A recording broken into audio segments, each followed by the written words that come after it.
पुन्हा एकदा अमरावती जिल्ह्यात जंगलात आग लागली। जिल्ह्यातील धारणी तालुक्यातील गुगामल वन्यजीव विभाग अंतर्गत मांग्या गावाजवळ जंगलात भीषण आग लागली। आगीची भीषणता पाहून गावकऱ्यांमध्ये भीती पसरली। छोट्या मोठ्या आगींबरोबरच जिल्ह्यातील जंगलातील आगीच्या घटनांमुळे चिंता वाढली आहे। या आठवड्यात अमरावती विद्यापीठाच्या परिसरात लागलेल्या जंगलातील आगीनंतर आता मेळघाटच्या जंगलाला आग लागली। धारणी तालुक्याअंतर्गत येणाऱ्या गुगामल वन्यजीव विभागाच्या मांग्या गावाजवळील आगीची माहिती मिळाली। वन अधिकाऱ्यांच्या मार्गदर्शनात अग्निशमन दल तत्काळ घटनास्थळी दाखल झालं। ब्लोअर मशीन आणि पारंपरिक पद्धतीनं सुमारे 3 ते 4 तास अथक परिश्रम घेण्यात आले। त्यानंतर आग आटोक्यात आली। तर एकाच वेळी 3 ते 4 ठिकाणाहून धूर उडताना दिसत होता। त्यामुळे आगीमागे मानवनिर्मित कारणं असल्याचा संशय आहे।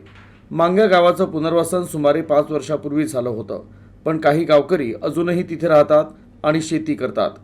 याआधी देखील या मुद्द्यावरून व्याघ्र प्रकल्प प्रशासन आणि गावकऱ्यांमध्ये तणावाची स्थिती निर्माण झाली होती।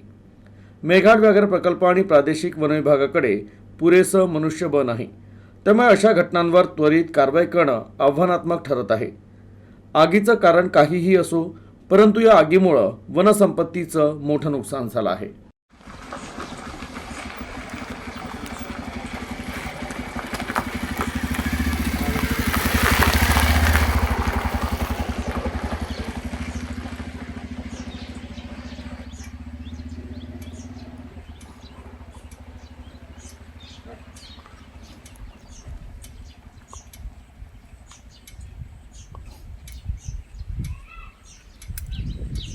अरे बाप रे, ते खतरनाक गोला।